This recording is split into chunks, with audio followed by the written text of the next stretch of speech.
प्रिय भक्तों, आज हम जिस मंत्र का स्मरण कर रहे हैं वह न्याय के देवता शनिदेव को समर्पित है। नीलांजन समाभासम, जिनका स्वरूप नीले अंजन के समान गहन और तेजस्वी है। रवि पुत्रम यमाग्रजम, जो सूर्य देव के पुत्र और यमराज के अग्रज हैं। छाया मार्तंड संभूतम, जिनका जन्म छाया और सूर्य के तेज से हुआ है। यह मंत्र हमें स्मरण कराता है कि शनिदेव दंड देने वाले नहीं बल्कि कर्म सुधारने वाले देवता हैं। जब जीवन में बिना कारण रुकावटें आए, मेहनत का फल देर से मिले या मन भारी रहने लगे, तब यह मंत्र शनिदेव की कृपा से कष्टों को शांत करता है और सही कर्म का मार्ग दिखाता है। आइए मन को स्थिर करें और श्रद्धा से शनिदेव को नमन करें। नीलांजन समाभासम रविपुत्रम यमाग्रजम, छाया मार्तंड संभूतम तम नमामि शनैश्चरम्। नीलांजन समाभासम रविपुत्रम यमाग्रजम, छाया मार्तंड संभूतम तम नमामि शनैश्चरम्। नीलांजन समाभासम रविपुत्रम यमाग्रजम, छाया मार्तंड संभूतम तम नमामि शनैश्चरम्। नीलांजन समाभासम रविपुत्रम यमाग्रजम, छाया मार्तंड संभूतम तम नमामि शनैश्चरम्। नीलांजन समाभासम रविपुत्रम यमाग्रजम, छाया मार्तंड संभूतम तम नमामि शनैश्चरम्। नीलांजन समाभासम रविपुत्रम यमाग्रजम, छाया मार्तंड संभूतम तम नमामि शनैश्चरम्। नीलांजन समाभासम रविपुत्रम यमाग्रजम, छाया मार्तंड संभूतम तम नमामि शनैश्चरम्। नीलांजन समाभासम रविपुत्रम यमाग्रजम, छाया मार्तंड संभूतम तम नमामि शनैश्चरम्। नीलांजन समाभासम रविपुत्रम यमाग्रजम, छाया मार्तंड संभूतम तम नमामि शनैश्चरम्। नीलांजन समाभासम रविपुत्रम यमाग्रजम, छाया मार्तंड संभूतम तम नमामि शनैश्चरम्। नीलांजन समाभासम रविपुत्रम यमाग्रजम, छाया मार्तंड संभूतम तम नमामि शनैश्चरम्। नीलांजन समाभासम रविपुत्रम यमाग्रजम, छाया मार्तंड संभूतम तम नमामि शनैश्चरम्। नीलांजन समाभासम रविपुत्रम यमाग्रजम, छाया मार्तंड संभूतम तम नमामि शनैश्चरम्। नीलांजन समाभासम रविपुत्रम यमाग्रजम, छाया मार्तंड संभूतम तम नमामि शनैश्चरम्।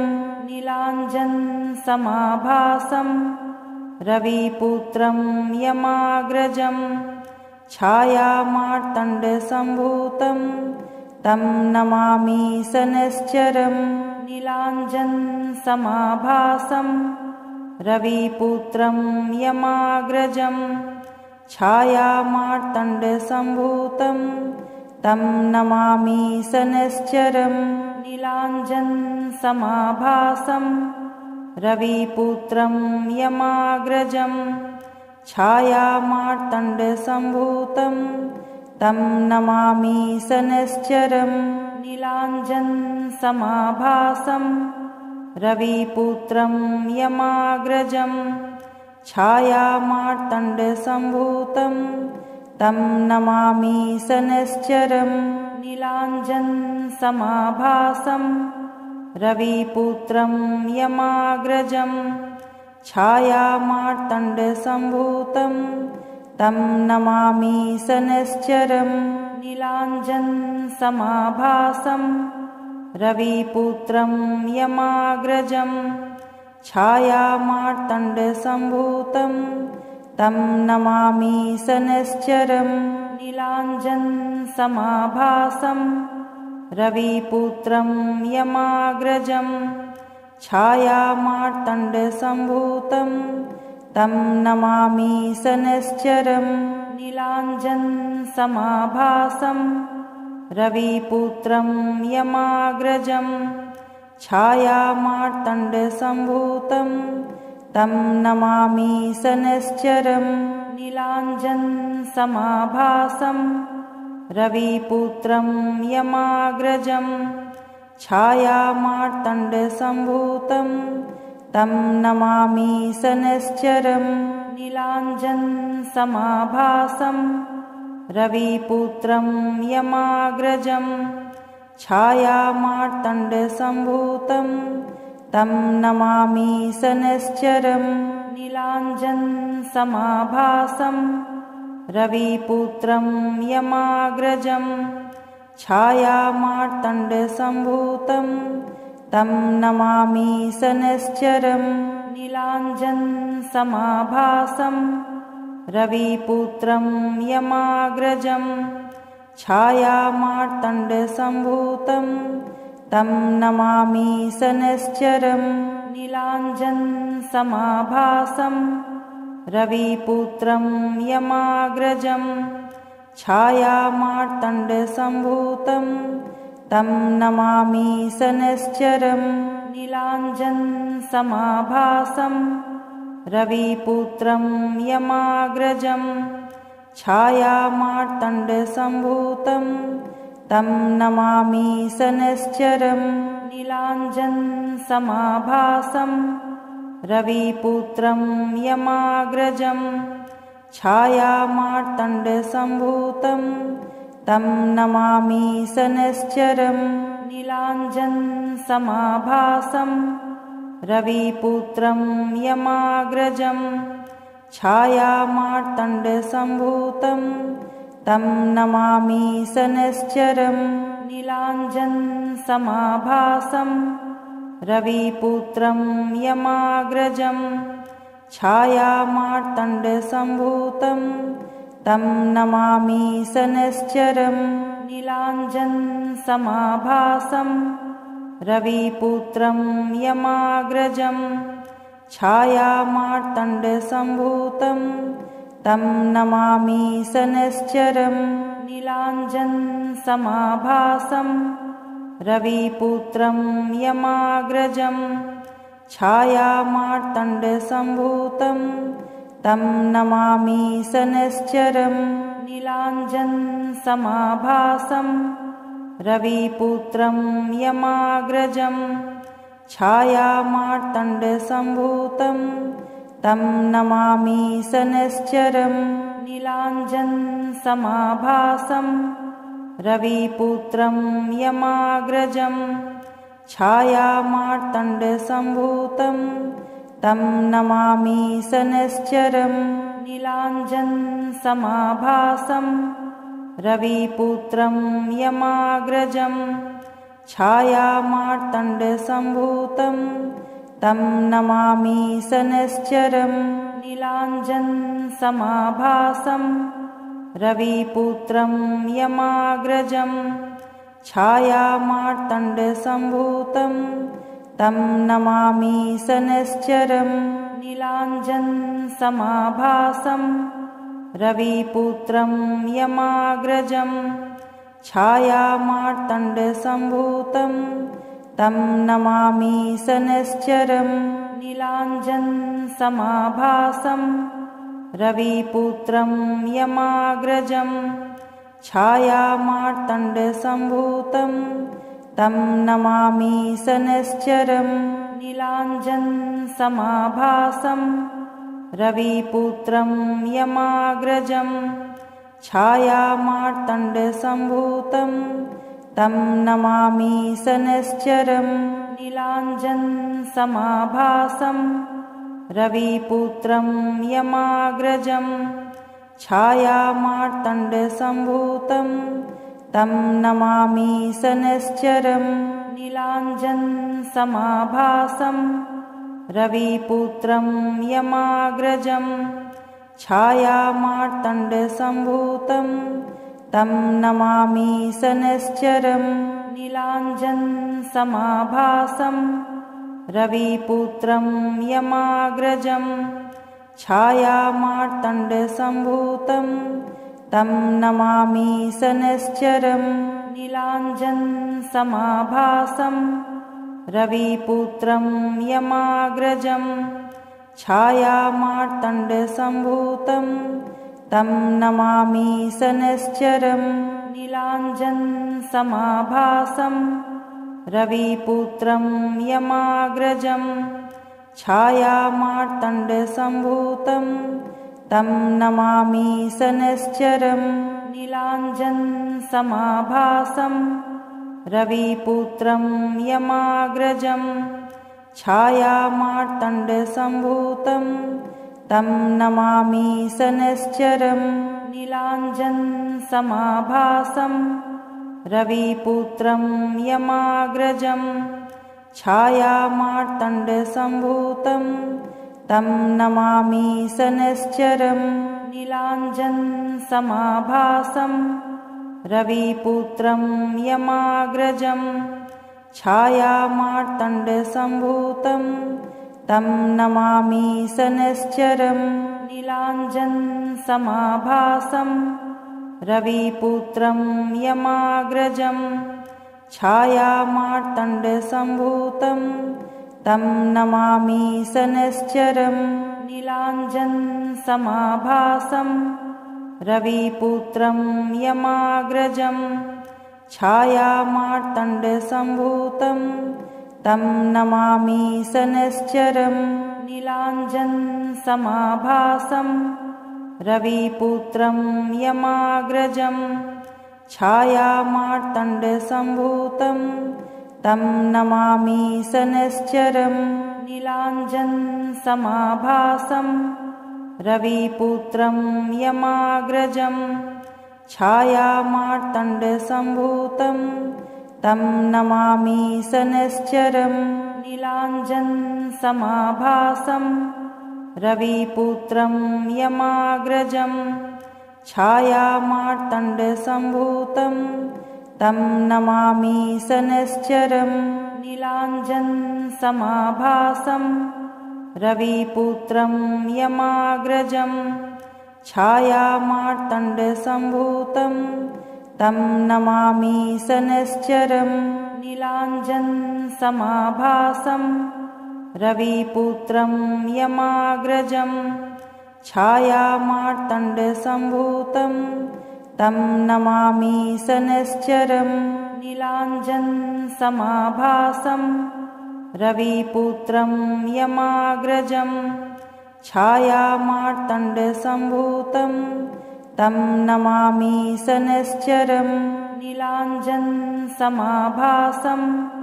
रविपुत्रं यमाग्रजं छायामार्तण्डसम्भूतं तं नमामि शनैश्चरं। नीलाञ्जनसमाभासं रविपुत्रं यमाग्रजं छायामार्तण्डसम्भूतं तं नमामि शनैश्चरं। नीलाञ्जनसमाभासं रविपुत्रं यमाग्रजं छायामार्तण्डसम्भूतं तं नमामि शनैश्चरं। नीलाञ्जनसमाभासं रविपुत्रं यमाग्रजं छायामार्तण्डसम्भूतं तं नमामि शनैश्चरं। नीलाञ्जनसमाभासं रविपुत्रं यमाग्रजं छायामार्तण्डसम्भूतं तं नमामि शनैश्चरं नीलाञ्जनसमाभासं रविपुत्रं यमाग्रजं छायामार्तण्डसम्भूतं तं नमामि शनैश्चरं नीलाञ्जनसमाभासं रविपुत्रं यमाग्रजं छायामार्तण्डसम्भूतं तं नमामि शनैश्चरं नीलाञ्जनसमाभासं रविपुत्रं यमाग्रजं छायामार्तण्डसम्भूतं तं नमामि शनैश्चरं नीलाञ्जनसमाभासं रविपुत्रं यमाग्रजं छायामार्तण्डसम्भूतं तं नमामि शनैश्चरं नीलाञ्जनसमाभासं रविपुत्रं यमाग्रजं छायामार्तण्डसम्भूतं तं नमामि शनैश्चरं नीलाञ्जनसमाभासं रविपुत्रं यमाग्रजं छायामार्तण्डसम्भूतं तं नमामि शनैश्चरं नीलाञ्जनसमाभासं रविपुत्रं यमाग्रजं छायामार्तण्डसम्भूतं तं नमामि शनैश्चरं नीलाञ्जनसमाभासं रविपुत्रं यमाग्रजं छायामार्तण्डसम्भूतं तं नमामि शनैश्चरं नीलाञ्जनसमाभासं रविपुत्रं यमाग्रजं छायामार्तण्डसम्भूतं तं नमामि शनैश्चरं नीलाञ्जनसमाभासं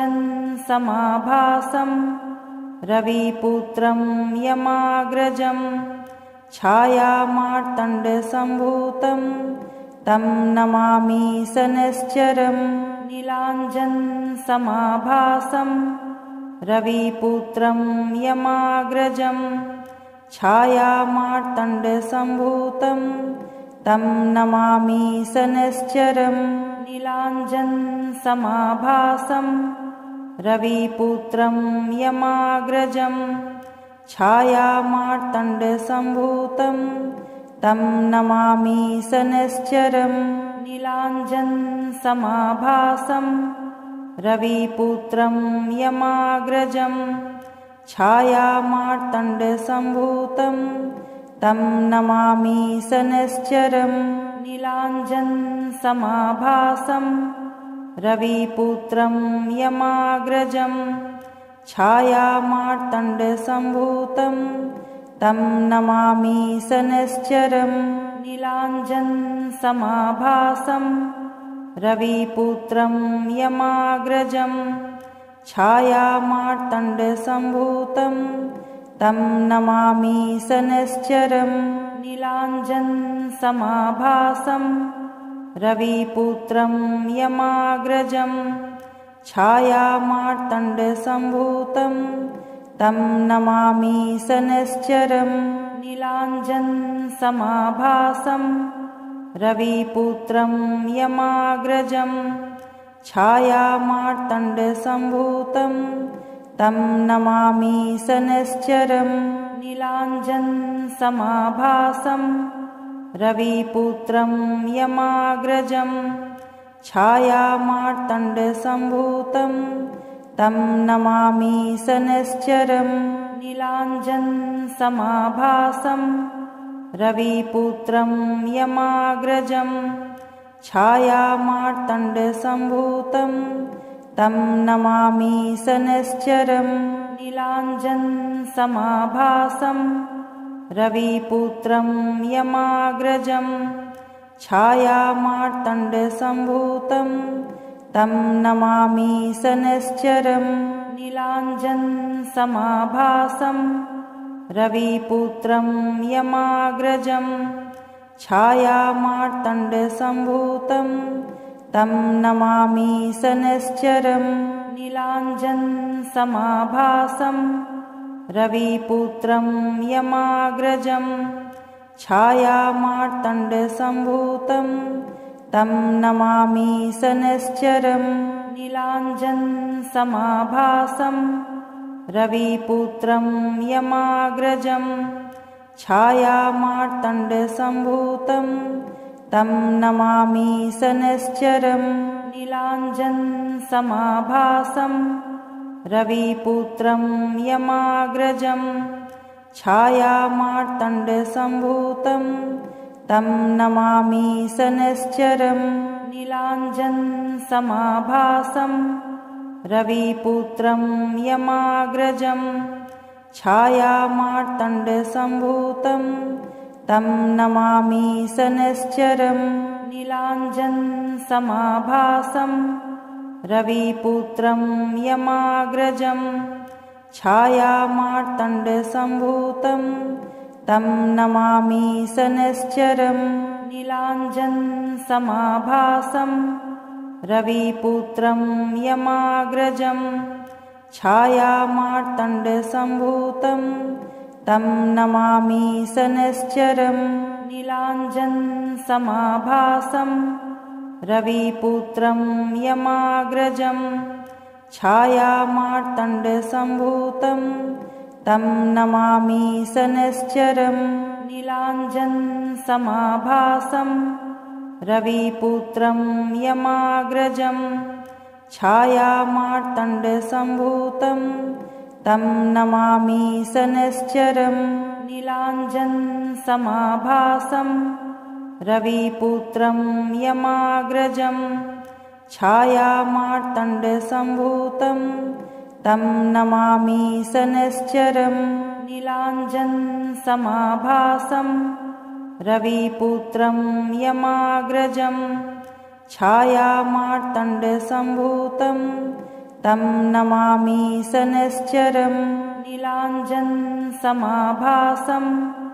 रविपुत्रं यमाग्रजं छायामार्तण्डसम्भूतं तं नमामि शनैश्चरम् नीलाञ्जनसमाभासं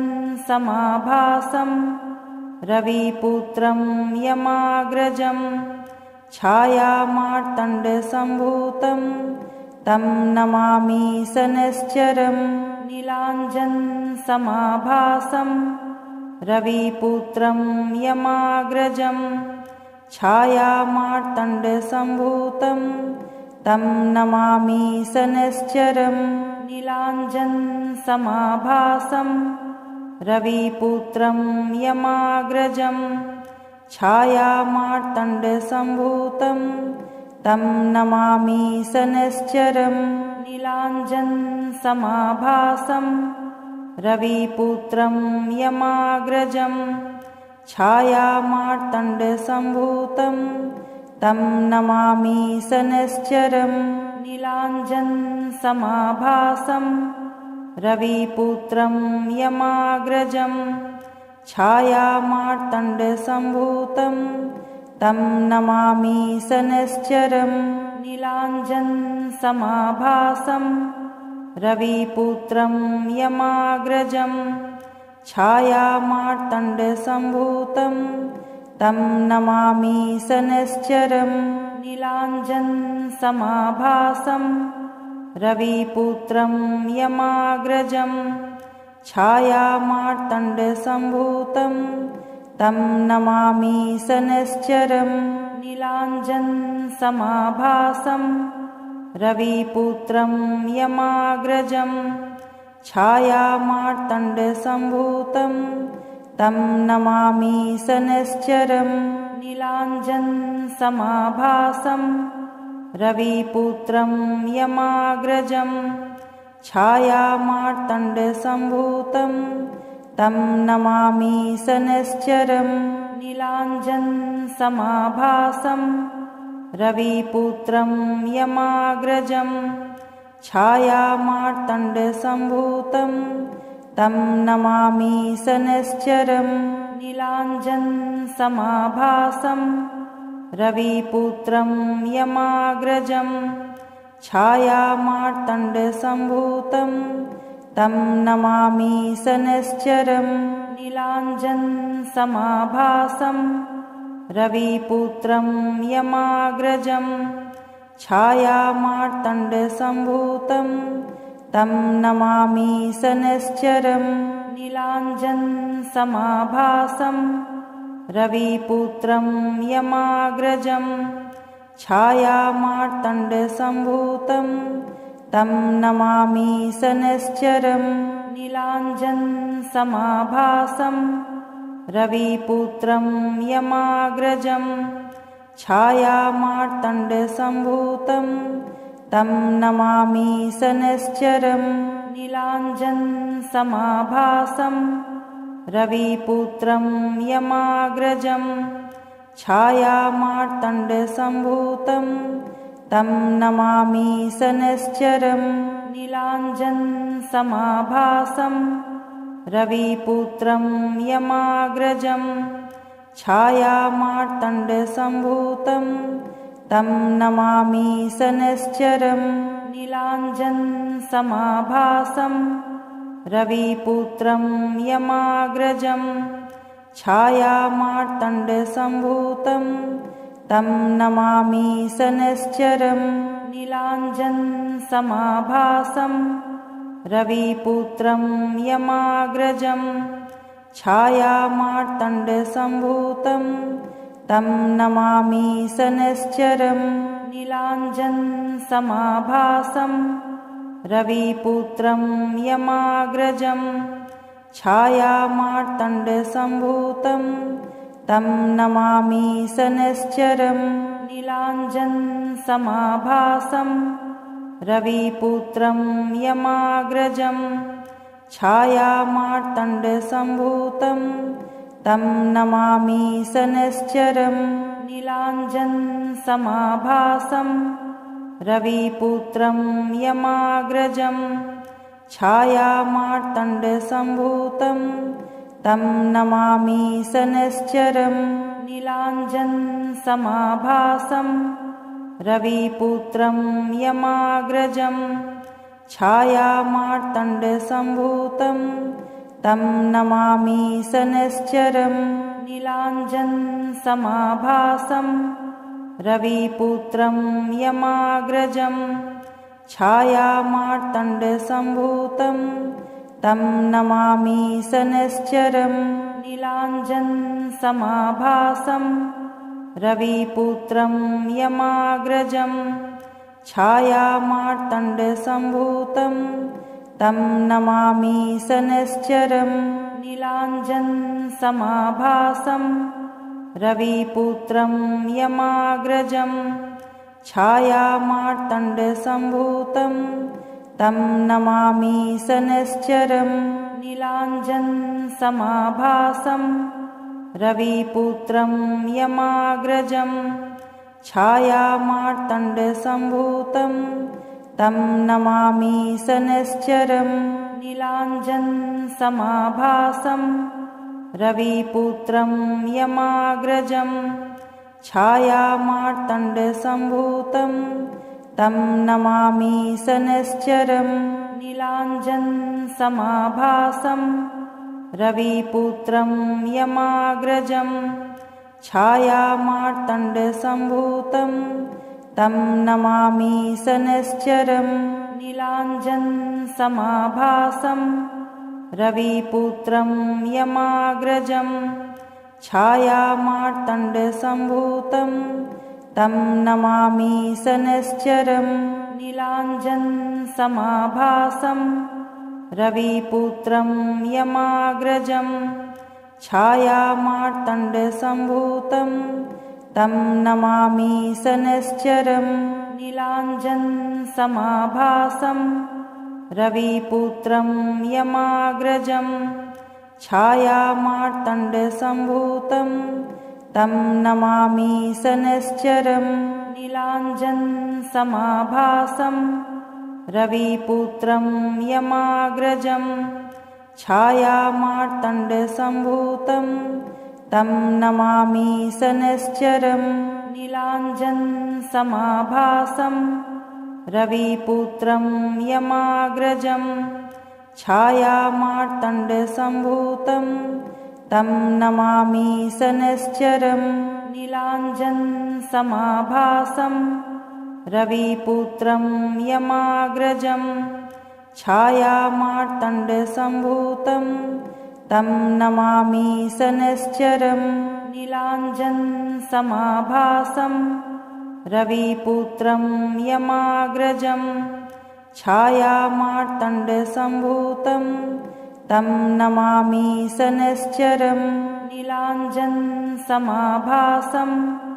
रविपुत्रं यमाग्रजं छायामार्तण्डसम्भूतं तं नमामि शनैश्चरं नीलाञ्जनसमाभासं रविपुत्रं यमाग्रजं छायामार्तण्डसम्भूतं तं नमामि शनैश्चरं नीलाञ्जनसमाभासं रविपुत्रं यमाग्रजं छायामार्तण्डसम्भूतं तं नमामि शनैश्चरं नीलाञ्जनसमाभासं रविपुत्रं यमाग्रजं छायामार्तण्डसम्भूतं तं नमामि शनैश्चरं नीलाञ्जनसमाभासं रविपुत्रं यमाग्रजं छायामार्तण्डसम्भूतं तं नमामि शनैश्चरं नीलाञ्जनसमाभासं रविपुत्रं यमाग्रजं छायामार्तण्डसम्भूतं तं नमामि शनैश्चरं नीलाञ्जनसमाभासं रविपुत्रं यमाग्रजं छायामार्तण्डसम्भूतं तं नमामि शनैश्चरं नीलाञ्जनसमाभासं रविपुत्रं यमाग्रजं छायामार्तण्डसम्भूतं तं नमामि शनैश्चरं नीलाञ्जनसमाभासं रविपुत्रं यमाग्रजं छायामार्तण्डसम्भूतं तं नमामि शनैश्चरं नीलाञ्जनसमाभासं रविपुत्रं यमाग्रजं छायामार्तण्डसम्भूतं तं नमामि शनैश्चरं नीलाञ्जनसमाभासं रविपुत्रं यमाग्रजं छायामार्तण्डसम्भूतं तं नमामि शनैश्चरं नीलाञ्जनसमाभासं रविपुत्रं यमाग्रजं छायामार्तण्डसम्भूतं तं नमामि शनैश्चरं नीलाञ्जनसमाभासं रविपुत्रं यमाग्रजं छायामार्तण्डसम्भूतं तं नमामि शनैश्चरं नीलाञ्जनसमाभासं रविपुत्रं यमाग्रजं छायामार्तण्डसम्भूतं तं नमामि शनैश्चरं नीलाञ्जनसमाभासं रविपुत्रं यमाग्रजं छायामार्तण्डसम्भूतं तं नमामि शनैश्चरं नीलाञ्जनसमाभासं रविपुत्रं यमाग्रजं छायामार्तण्डसम्भूतं तं नमामि शनैश्चरं नीलाञ्जनसमाभासं रविपुत्रं यमाग्रजं छायामार्तण्डसम्भूतं तं नमामि शनैश्चरं नीलाञ्जनसमाभासं रविपुत्रं यमाग्रजं छायामार्तण्डसम्भूतं तं नमामि शनैश्चरं नीलाञ्जनसमाभासं रविपुत्रं यमाग्रजं छायामार्तण्डसम्भूतं तं नमामि शनैश्चरं नीलाञ्जनसमाभासं रविपुत्रं यमाग्रजं छायामार्तण्डसम्भूतं तं नमामि शनैश्चरम् नीलाञ्जनसमाभासं रविपुत्रं यमाग्रजं छायामार्तण्डसम्भूतं तं नमामि शनैश्चरम् नीलाञ्जनसमाभासं रविपुत्रं यमाग्रजं छायामार्तण्डसम्भूतं तं नमामि शनैश्चरम् नीलाञ्जनसमाभासं रविपुत्रं यमाग्रजं छायामार्तण्डसम्भूतं तं नमामि शनैश्चरम् नीलाञ्जनसमाभासं रविपुत्रं यमाग्रजं छायामार्तण्डसम्भूतं तं नमामि शनैश्चरम् नीलाञ्जनसमाभासं रविपुत्रं यमाग्रजं छायामार्तण्डसम्भूतं तं नमामि शनैश्चरम् नीलाञ्जनसमाभासं रविपुत्रं यमाग्रजं छायामार्तण्डसम्भूतं तं नमामि शनैश्चरम् नीलाञ्जनसमाभासं रविपुत्रं यमाग्रजं छायामार्तण्डसम्भूतं तं नमामि शनैश्चरम् नीलाञ्जनसमाभासं रविपुत्रं यमाग्रजं छायामार्तण्डसम्भूतं तं नमामि शनैश्चरम् नीलाञ्जनसमाभासं रविपुत्रं यमाग्रजं छायामार्तण्डसम्भूतं तं नमामि शनैश्चरम् नीलाञ्जनसमाभासं रविपुत्रं यमाग्रजं छायामार्तण्डसम्भूतं तं नमामि शनैश्चरम् नीलाञ्जनसमाभासं रविपुत्रं यमाग्रजं छायामार्तण्डसम्भूतं तं नमामि शनैश्चरम् नीलाञ्जनसमाभासं रविपुत्रं यमाग्रजं छायामार्तण्डसम्भूतं तं नमामि शनैश्चरम् नीलाञ्जनसमाभासं रविपुत्रं यमाग्रजं छायामार्तण्डसम्भूतं तं नमामि शनैश्चरम् नीलाञ्जनसमाभासं रविपुत्रं यमाग्रजं छायामार्तण्डसम्भूतं तं नमामि शनैश्चरम् नीलाञ्जनसमाभासं रविपुत्रं यमाग्रजं छायामार्तण्डसम्भूतं तं नमामि शनैश्चरम् नीलाञ्जनसमाभासं रविपुत्रं यमाग्रजं छायामार्तण्डसम्भूतं तं नमामि शनैश्चरम् नीलाञ्जनसमाभासं रविपुत्रं यमाग्रजं छायामार्तण्डसम्भूतं तं नमामि शनैश्चरम् नीलाञ्जनसमाभासं रविपुत्रं यमाग्रजं छायामार्तण्डसम्भूतं तं नमामि शनैश्चरम् नीलाञ्जनसमाभासं रविपुत्रं यमाग्रजं छायामार्तण्डसम्भूतं तं नमामि शनैश्चरम् नीलाञ्जनसमाभासं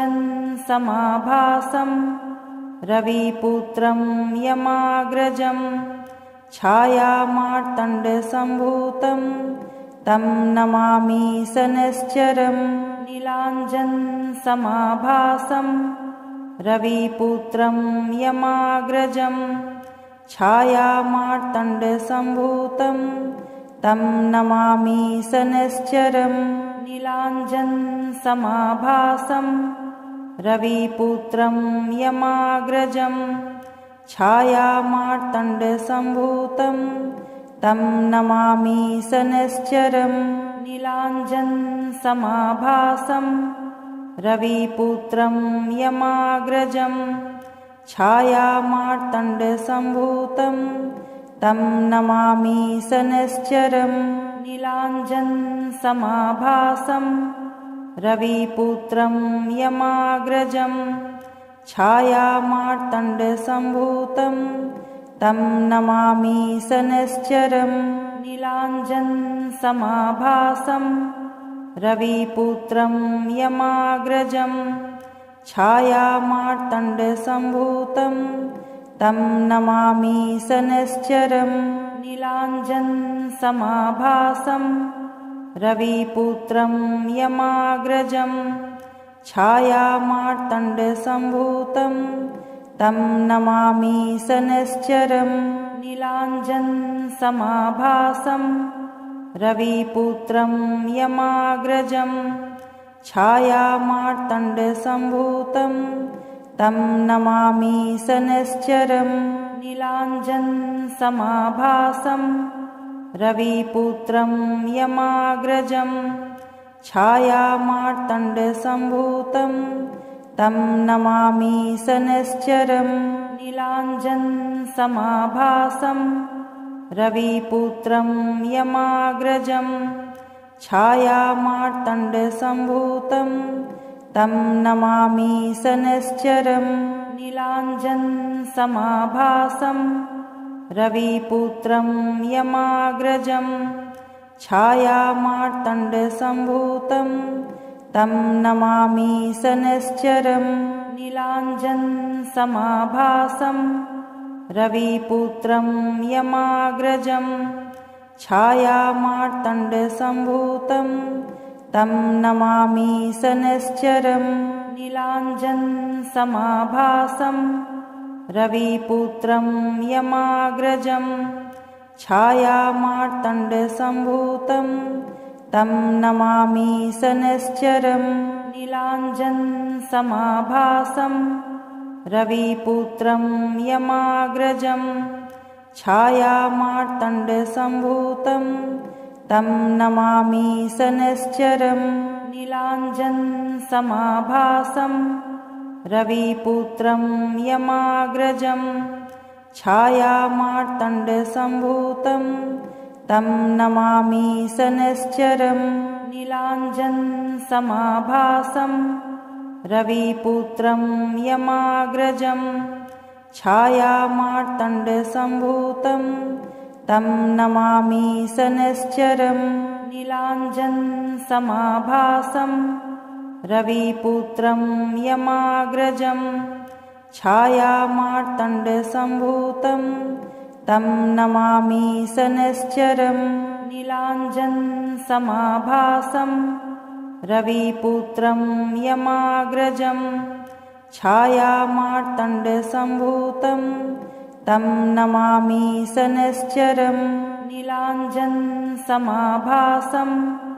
रविपुत्रं यमाग्रजं छायामार्तण्डसम्भूतं तं नमामि शनैश्चरं। नीलाञ्जनसमाभासं रविपुत्रं यमाग्रजं छायामार्तण्डसम्भूतं तं नमामि शनैश्चरं। नीलाञ्जनसमाभासं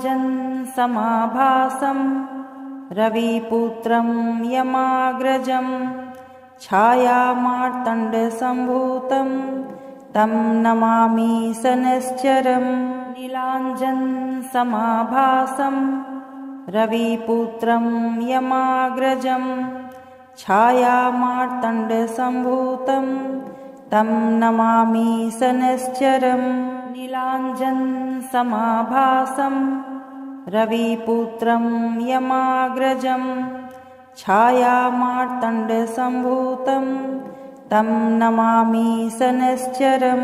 नीलाञ्जनसमाभासं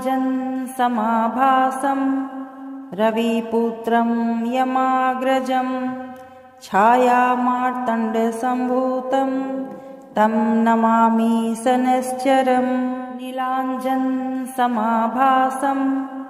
रविपुत्रं यमाग्रजं छायामार्तण्डसम्भूतं तं नमामि शनैश्चरं नीलाञ्जनसमाभासं रविपुत्रं यमाग्रजं छायामार्तण्डसम्भूतं तं नमामि शनैश्चरं नीलाञ्जनसमाभासं रविपुत्रं यमाग्रजं छायामार्तण्डसम्भूतं तं नमामि शनैश्चरं नीलाञ्जनसमाभासं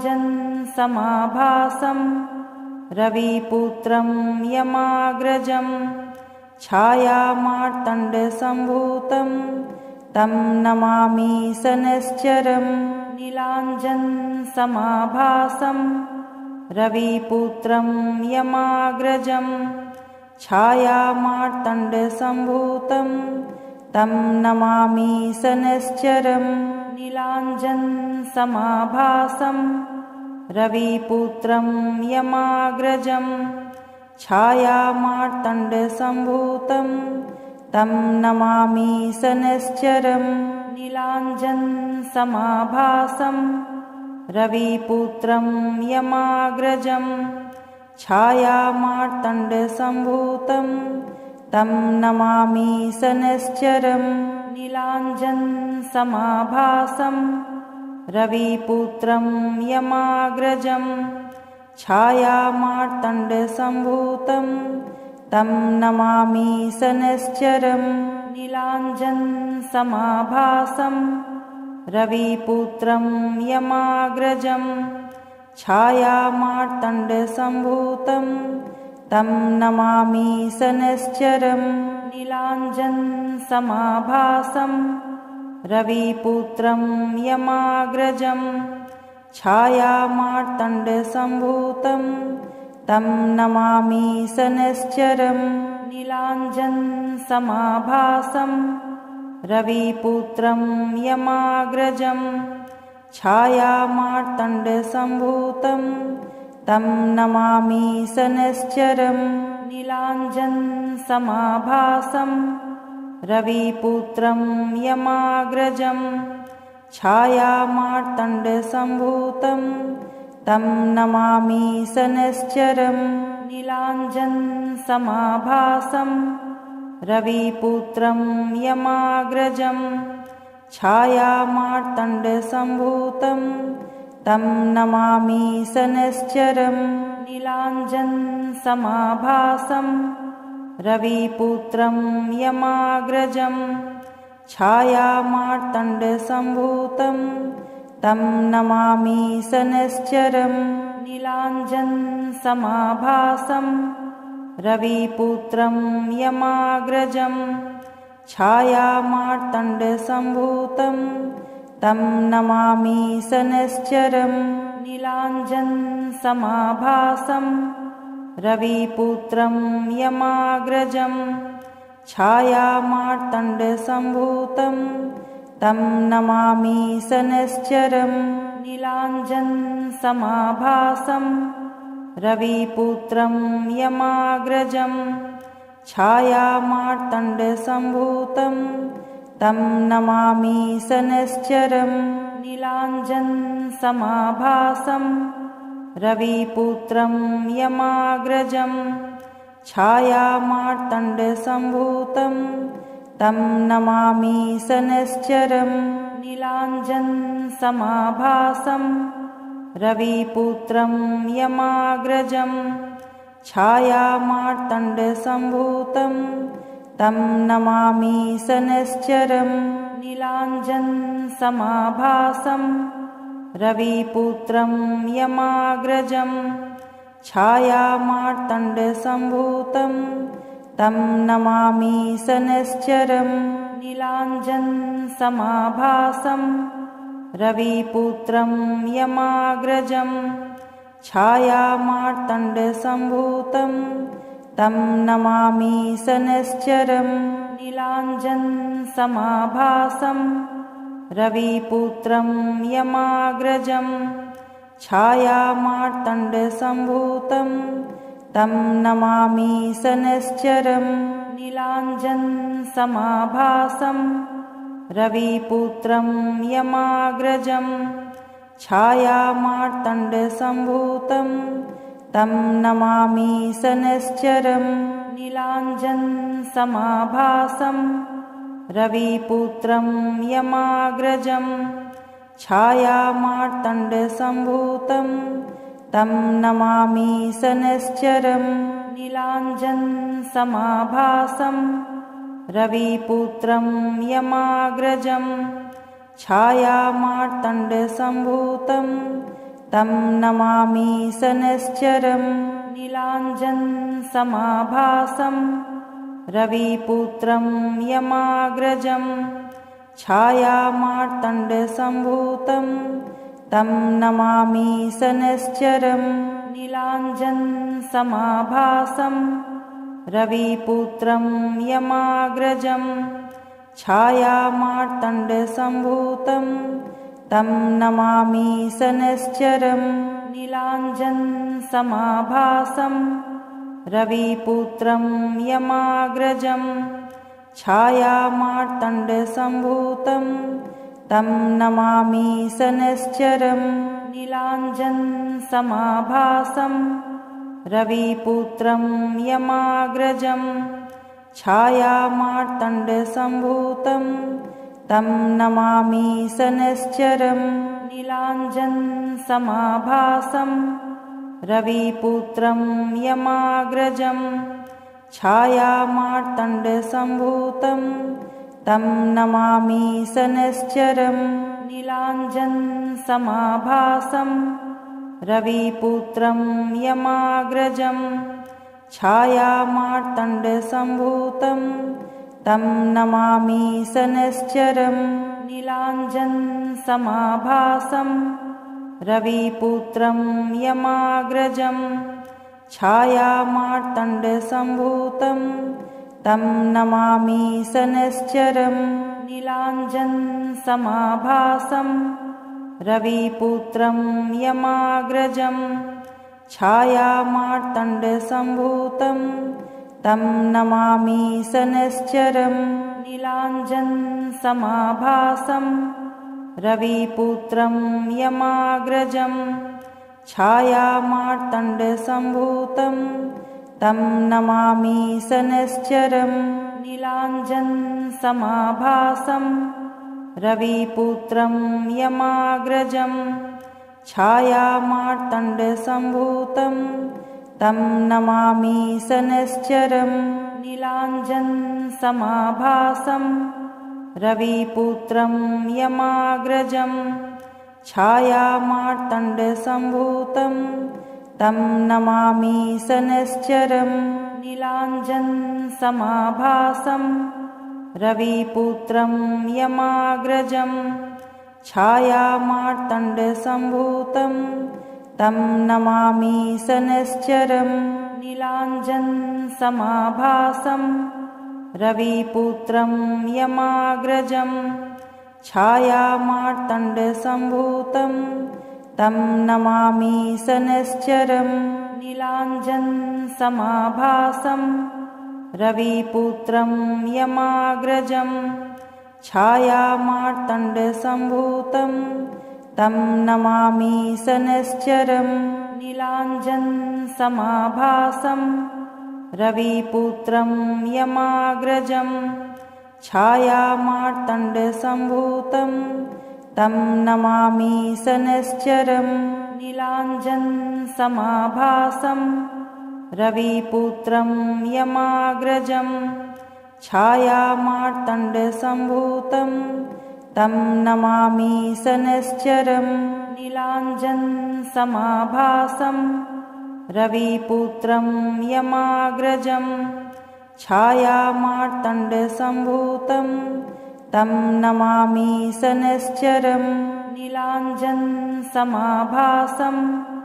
रविपुत्रं यमाग्रजं छायामार्तण्डसम्भूतं तं नमामि शनैश्चरं। नीलाञ्जनसमाभासं रविपुत्रं यमाग्रजं छायामार्तण्डसम्भूतं तं नमामि शनैश्चरं। नीलाञ्जनसमाभासं रविपुत्रं यमाग्रजं छायामार्तण्डसम्भूतं तं नमामि शनैश्चरं। नीलाञ्जनसमाभासं रविपुत्रं यमाग्रजं छायामार्तण्डसम्भूतं तं नमामि शनैश्चरं। नीलाञ्जनसमाभासं रविपुत्रं यमाग्रजं छायामार्तण्डसम्भूतं तं नमामि शनैश्चरं। नीलाञ्जनसमाभासं रविपुत्रं यमाग्रजं छायामार्तण्डसम्भूतं तं नमामि शनैश्चरं। नीलाञ्जनसमाभासं रविपुत्रं यमाग्रजं छायामार्तण्डसम्भूतं तं नमामि शनैश्चरं। नीलाञ्जनसमाभासं रविपुत्रं यमाग्रजं छायामार्तण्डसम्भूतं तं नमामि शनैश्चरं। नीलाञ्जनसमाभासं रविपुत्रं यमाग्रजं छायामार्तण्डसम्भूतं तं नमामि शनैश्चरं। नीलाञ्जनसमाभासं रविपुत्रं यमाग्रजं छायामार्तण्डसम्भूतं तं नमामि शनैश्चरं। नीलाञ्जनसमाभासं रविपुत्रं यमाग्रजं छायामार्तण्डसम्भूतं तं नमामि शनैश्चरं। नीलाञ्जनसमाभासं रविपुत्रं यमाग्रजं छायामार्तण्डसम्भूतं तं नमामि शनैश्चरं। नीलाञ्जनसमाभासं रविपुत्रं यमाग्रजं छायामार्तण्डसम्भूतं तं नमामि शनैश्चरं। नीलाञ्जनसमाभासं रविपुत्रं यमाग्रजं छायामार्तण्डसम्भूतं तं नमामि शनैश्चरं। नीलाञ्जनसमाभासं रविपुत्रं यमाग्रजं छायामार्तण्डसम्भूतं तं नमामि शनैश्चरं। नीलाञ्जनसमाभासं रविपुत्रं यमाग्रजं छायामार्तण्डसम्भूतं तं नमामि शनैश्चरं। नीलाञ्जनसमाभासं रविपुत्रं यमाग्रजं छायामार्तण्डसम्भूतं तं नमामि शनैश्चरं। नीलाञ्जनसमाभासं रविपुत्रं यमाग्रजं छायामार्तण्डसम्भूतं तं नमामि शनैश्चरं। नीलाञ्जनसमाभासं रविपुत्रं यमाग्रजं छायामार्तण्डसम्भूतं तं नमामि शनैश्चरं। नीलाञ्जनसमाभासं रविपुत्रं यमाग्रजं छायामार्तण्डसम्भूतं तं नमामि शनैश्चरं। नीलाञ्जनसमाभासं रविपुत्रं यमाग्रजं छायामार्तण्डसम्भूतं तं नमामि शनैश्चरं। नीलाञ्जनसमाभासं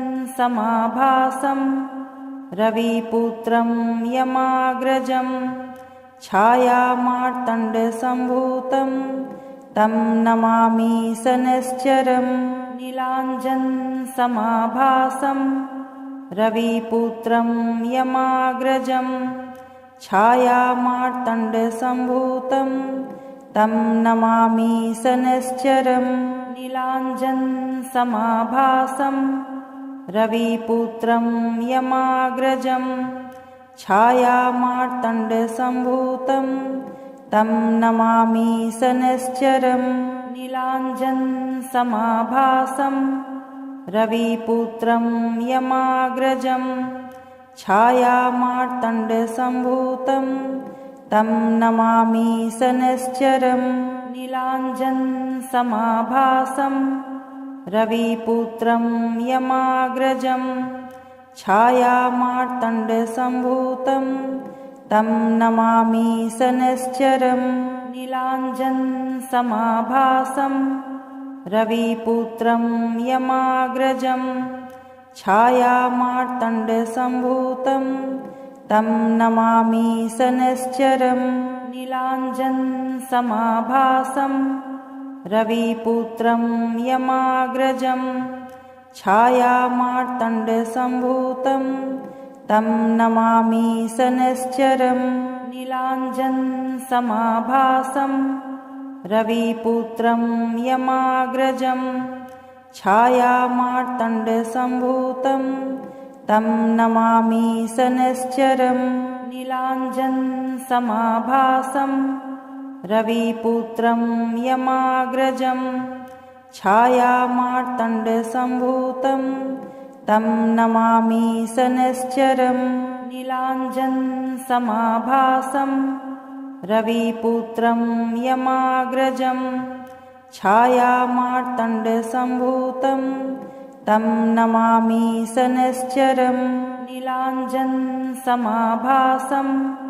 रविपुत्रं यमाग्रजं छायामार्तण्डसम्भूतं तं नमामि शनैश्चरं नीलाञ्जनसमाभासं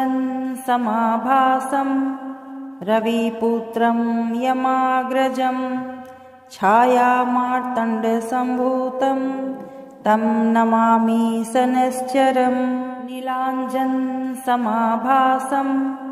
रविपुत्रं यमाग्रजं छायामार्तण्डसम्भूतं तं नमामि शनैश्चरं नीलाञ्जनसमाभासं रविपुत्रं यमाग्रजं छायामार्तण्डसम्भूतं तं नमामि शनैश्चरं नीलाञ्जनसमाभासं रविपुत्रं यमाग्रजं छायामार्तण्डसम्भूतं तं नमामि शनैश्चरं नीलाञ्जनसमाभासं रविपुत्रं यमाग्रजं छायामार्तण्डसम्भूतं तं नमामि शनैश्चरं नीलाञ्जनसमाभासं रविपुत्रं यमाग्रजं छायामार्तण्डसम्भूतं तं नमामि शनैश्चरं नीलाञ्जनसमाभासं रविपुत्रं यमाग्रजं छायामार्तण्डसम्भूतं तं नमामि शनैश्चरं नीलाञ्जनसमाभासं रविपुत्रं यमाग्रजं छायामार्तण्डसम्भूतं तं नमामि शनैश्चरं नीलाञ्जनसमाभासं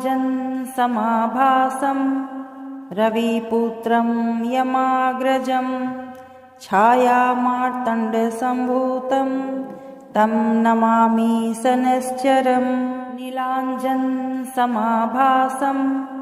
रविपुत्रं यमाग्रजं छायामार्तण्डसम्भूतं तं नमामि शनैश्चरं नीलाञ्जनसमाभासं रविपुत्रं यमाग्रजं छायामार्तण्डसम्भूतं तं नमामि शनैश्चरं नीलाञ्जनसमाभासं रविपुत्रं यमाग्रजं छायामार्तण्डसम्भूतं तं नमामि शनैश्चरं नीलाञ्जन समाभासं रविपुत्रं यमाग्रजं छायामार्तण्डसम्भूतं तं नमामि शनैश्चरम् नीलाञ्जन समाभासं रविपुत्रं यमाग्रजं छायामार्तण्डसम्भूतं तं नमामि शनैश्चरम् नीलाञ्जन समाभासं रविपुत्रं यमाग्रजं छायामार्तण्डसम्भूतं तं नमामि शनैश्चरम् नीलाञ्जन समाभासं रविपुत्रं यमाग्रजं छायामार्तण्डसम्भूतं तं नमामि शनैश्चरम् नीलाञ्जन समाभासं रविपुत्रं यमाग्रजं छायामार्तण्डसम्भूतं तं नमामि शनैश्चरम् नीलाञ्जन समाभासं रविपुत्रं यमाग्रजं छायामार्तण्डसम्भूतं तं नमामि शनैश्चरम् नीलाञ्जन समाभासं रविपुत्रं यमाग्रजं छायामार्तण्डसम्भूतं तं नमामि शनैश्चरम् नीलाञ्जन समाभासं रविपुत्रं यमाग्रजं छायामार्तण्डसम्भूतं तं नमामि शनैश्चरम् नीलाञ्जन समाभासं रविपुत्रं यमाग्रजं छायामार्तण्डसम्भूतं तं नमामि शनैश्चरम् नीलाञ्जन समाभासं रविपुत्रं यमाग्रजं छायामार्तण्डसम्भूतं तं नमामि शनैश्चरम् नीलाञ्जन समाभासं रविपुत्रं यमाग्रजं छायामार्तण्डसम्भूतं तं नमामि शनैश्चरम् नीलाञ्जन समाभासं रविपुत्रं यमाग्रजं छायामार्तण्डसम्भूतं तं नमामि शनैश्चरम् नीलाञ्जन समाभासं रविपुत्रं यमाग्रजं छायामार्तण्डसम्भूतं तं नमामि शनैश्चरम् नीलाञ्जन समाभासं रविपुत्रं यमाग्रजं छायामार्तण्डसम्भूतं तं नमामि शनैश्चरम् नीलाञ्जन समाभासं रविपुत्रं यमाग्रजं छायामार्तण्डसम्भूतं तं नमामि शनैश्चरम्। अगर इस मंत्र से आपके मन को थोड़ी भी शांति और स्थिरता मिले तो इस वीडियो को लाइक जरूर करें। ऐसे ही शनिदेव कृपा, कर्म, शांति और ग्रह दोष निवारण मंत्रों के लिए दिव्य शक्तियाँ चैनल को सब्सक्राइब करें और कमेंट में श्रद्धा से लिखें ओम शनैश्चराय नमः। शनिदेव आपके कर्मों को शुद्ध करें, कष्टों को शांत करें और जीवन को स्थिरता दें।